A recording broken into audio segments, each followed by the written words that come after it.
Ma io con Dramandur volevo che l'ascoltatore avesse la sensazione di sentire una band che stesse suonando all'interno di un luogo di culto, all'interno di una cattedrale, all'interno di una chiesa.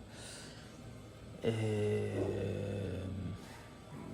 volevo che, volevo che Dramandur fosse qualcosa che legasse la divinità ai mortali. Da questo nasce ecco, questo linguaggio indecifrabile, questo linguaggio che ricorda molto la liturgia, perché io ho cercato proprio di marcare questo aspetto liturgico nel testo, sempre perché volevo trovare quella coerenza tra il sound dell'intero progetto e il testo che suonasse proprio come un qualcosa che ricorda vagamente il gregoriano,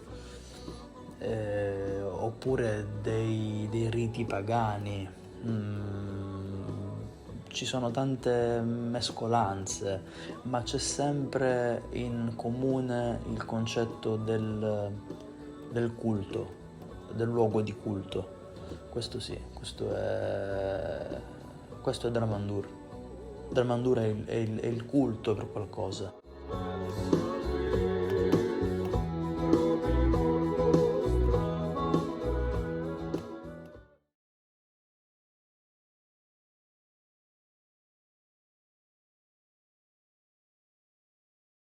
Cominciare il progetto, cominciare con un passo, che è quello di pubblicare un brano, due brani, Ok, lo so. con, per esempio, YouTube, lyrics video. I miei lyrics sono inventati, sotto scriverai una didascalia, un qualcosa che faccia un riferimento in qualche modo a quello che stai dicendo. L'importante è che tu non ti fermi, perché se parti devi finire. Finire significa che per un anno e mezzo, 2 anni, tu ogni tot ti farai vedere, ti farai sentire. Perché ti dico questa cosa? Perché conoscendo un minimo il mercato di sta roba, so che andrebbe perduta. Sì, lo so, Invece se gli dai una continuità... Quindi siamo d'accordo che non è Liamo, cioè uscirà Non Dramandur. c'entri un cazzo tu. No, Cioè, Liamo con sta roba... in quel pezzo forse si è incontrato con Eliamo, in quel brano, il signor Dramandur qua, l'entità, ma non c'entra niente. Va bene. Oh, perfetto.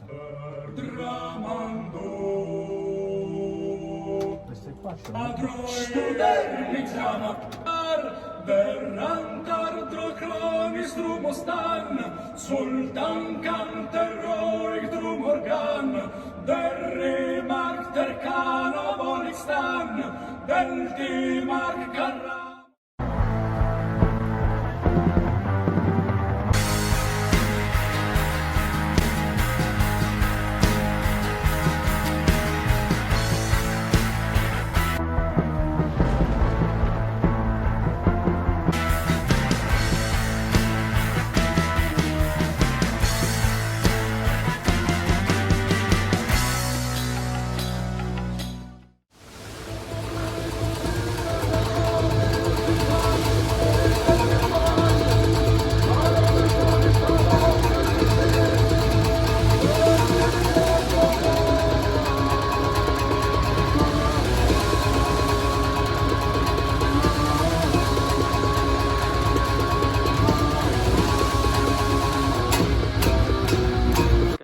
Più alta, più alta. La chitarra più bassa.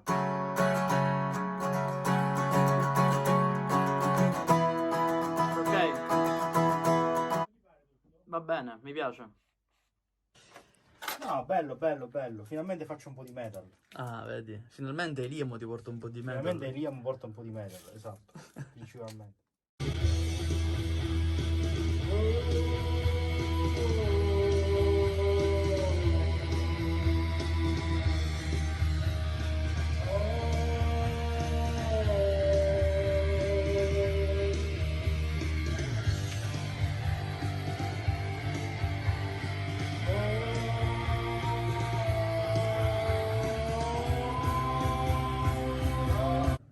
Secondo me tutti i cori devono essere senza un minimo di vibrato, a meno che, cioè tranne che l'uscita.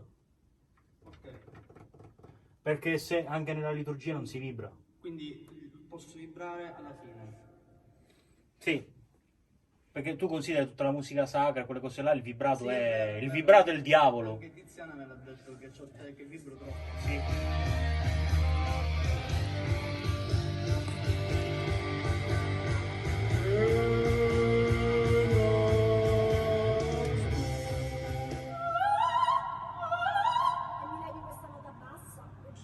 Sì, lo puoi, sì, sì.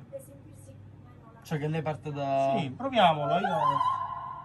In modo che poi, non lo so. Perché, allora...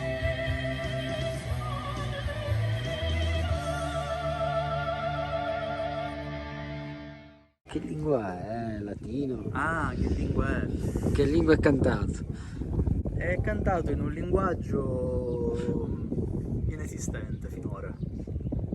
Ah, Finora inesistente. Dà importanza alla sonorità delle parole all'interno dei suoni e quindi contribuisce in realtà a essere parte dell'arrangiamento piuttosto che un testo che parla necessariamente di qualcosa. In realtà la cosa è nata sulla falsariga dell'esperimento che ho fatto, ti ricordi la canzone Elements?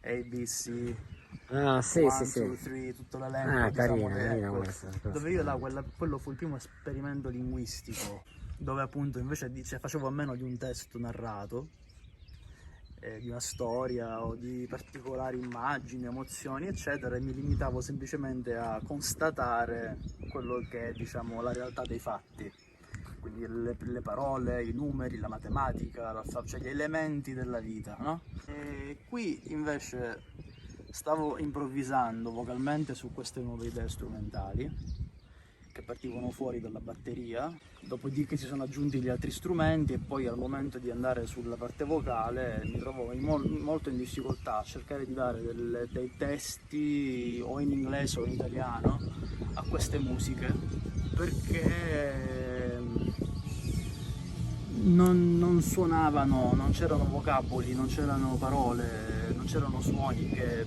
andavano d'accordo con quelle melodie. E quindi ho cominciato un po', riprendendo quell'esperimento di Elements, ho cominciato a improvvisare parole che sapevo però fossero coerenti a livello sonoro. E così ho cominciato a inventare, diciamo, questo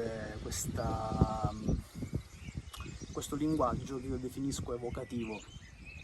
Lo chiamo linguaggio evocativo, cioè è un linguaggio dove le parole servono non tanto a... cioè è un linguaggio che non si occupa del significato, bensì del significante, cioè del suono della parola e di quello che ti evoca quando ascolti tutto assieme, la parola e la musica che ci sta sotto. E quindi ti evoca qualcosa, perché evoca qualcosa, cioè non è vero che è assolutamente un linguaggio incomprensibile, non è così. È un esperimento come può essere anche supercalifragilistichespiralidosus.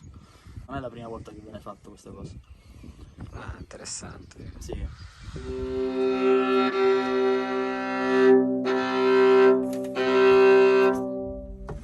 Allora, a livello di dinamiche, Sì.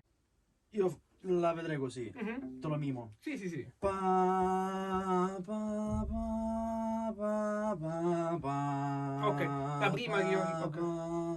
pa, pa, pa, L'importanza solo la sì. prima, ok. Pa, pa. E quindi sarebbe... Quindi 1, 2, 3, 4,